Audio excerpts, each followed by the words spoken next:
I'll be sharing with you the most streamed Afrobeat artists on Spotify for 2023. That is a big issue right now. A lot of people are really excited about the list, while some other persons are wishing their artist was on the list at a time like this. I'll be counting from number 5 down to number 1. On number 5, we have People, Libyanka. Libyanka is a Cameroonian artist based in US, and she has this amazing and exciting track that came in from her in 2023, and that song has been on chart ever since, and a lot of people are really excited to associate with her. But she came out at a recent interview to say, you know what, I'm not a Nigerian, I don't sound like a Nigerian, because they were asking her a question, why does she sound Nigerian? I don't sound Nigerian, I sound like me. I've been drinking more.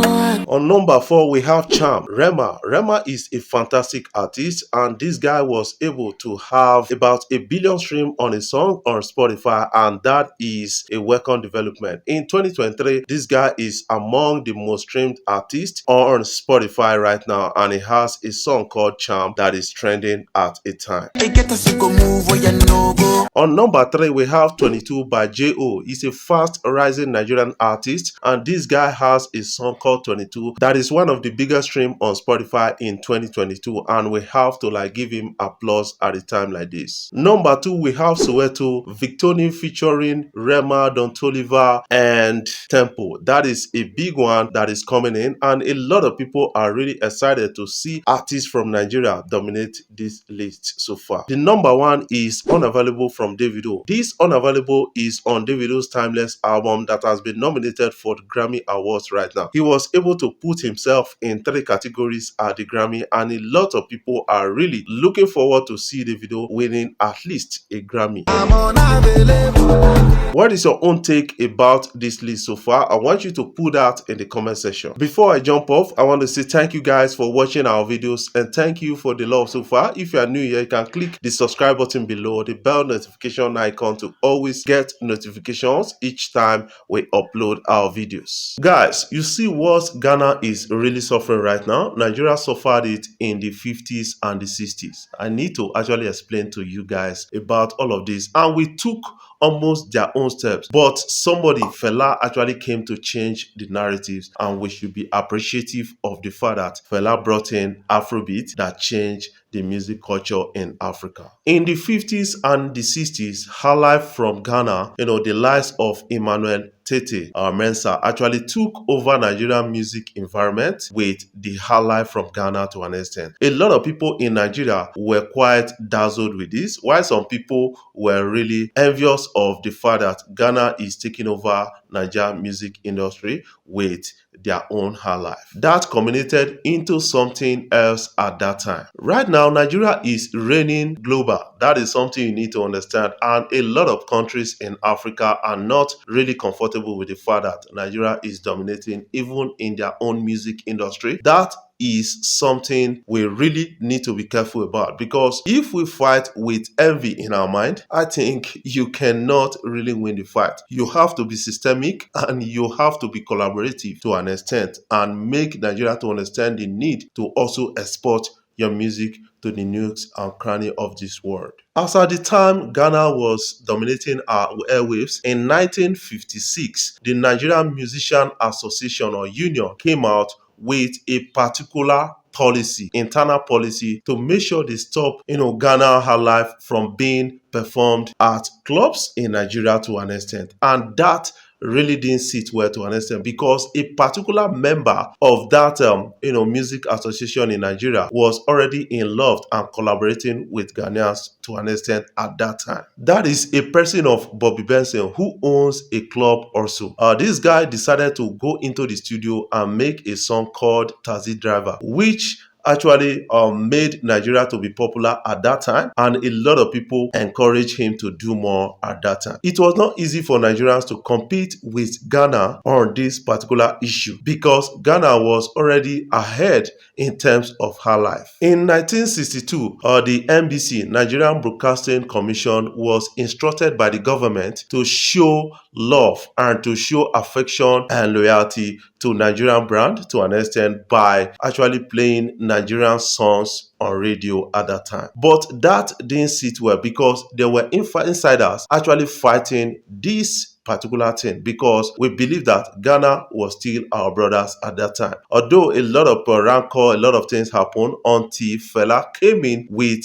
a new revolution in the music industry. In 1971, Fela broke in with Afrobeat in the Nigerian music industry. That was it for Nigeria to an extent. You need to understand how the fight went. If we had told the line of her life, Ghana was already ahead. But the likes of Fela decided to say, let us bring a tweak to this and to actually make it our own brand to an extent. And that is what you see as Afrobeat right now, which has become a global phenomenon to an extent. Afrobeat from Fela took on her life, took on jazz, funk, and other sounds to actually make a unique sound for himself. And that dominated the airwaves in the 70s to an extent. In the 90s, the likes of Remedy, Plantation Boys, Two Face, and a lot of others actually took the airwaves to an extent. And that is to show you that Fela actually charted a course and they decided to make it Afrobeats because Fela came in with Afrobeats. And now Nigerians decided to say,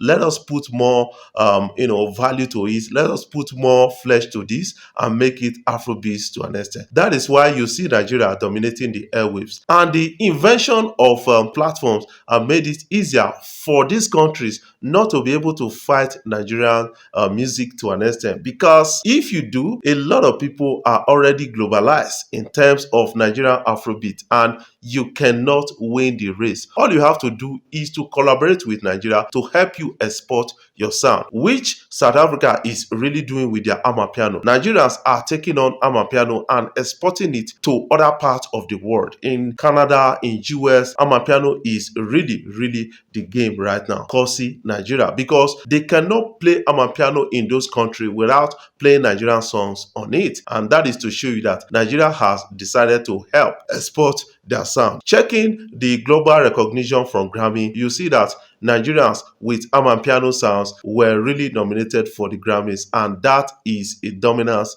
in the music environment. All they need right now is collaboration with Nigeria to chart this course. That is to show you how Nigeria got it right, charting a new course in the Afrobeat sector. Another unique thing about Nigeria. We will talk more about this in our next video. Guys, trending on social media right now is the story of TB Joshua, a documentary story that was released by BBC, and a lot of people are really talking about it, and it's all trending out on social media. We need to be careful when this issue comes out. Both believers in the faith and non-believers are really talking about it, and you need to understand that the media has been hijacked by some persons to kind of destroy some persons or nations. That is something you need to understand about the whole thing. The advent of Donald Trump in US actually made us to understand that they can use the media to remove a government whom they don't like.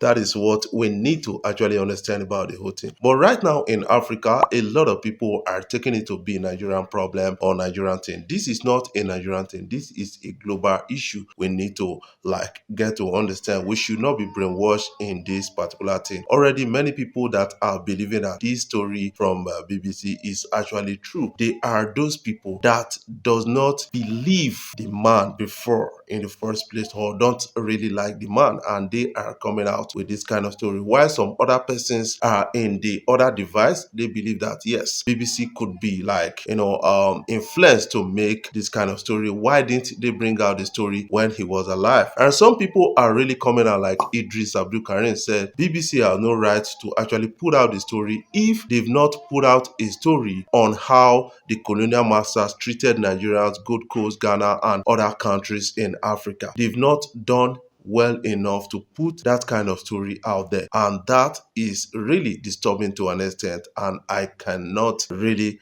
attest to the fact to say that BBC is actually wrong, because we've seen where they become biased, especially telling African stories to the world to an extent to make it look like yes, they are the saints. When our politicians steal money from African soil, where do they take this money to? They take it to this country. The case of lithium being stolen from Africa, petroleum being stolen from Africa, and gold being stolen from Africa, some of our mineral resources being stolen from Africa, where are they going to? Do we find documentary actually exposing the culprit of these things? That is what a lot of people are really asking. Ghanaians, I listened to a particular podcast show, Ghanaian podcast show. They actually did well enough to elaborate on all of these things, talking about their words and all these kind of things. I want you to catch a glimpse before I dive into the story. The conspiracy theories here for the social media right now, no be small. Where right now agenda boys within the feast. Yes, from the discussion, though some of them were sounding biased, while some were sounding neutral, I kind of respect their effort of trying to balance the whole talk.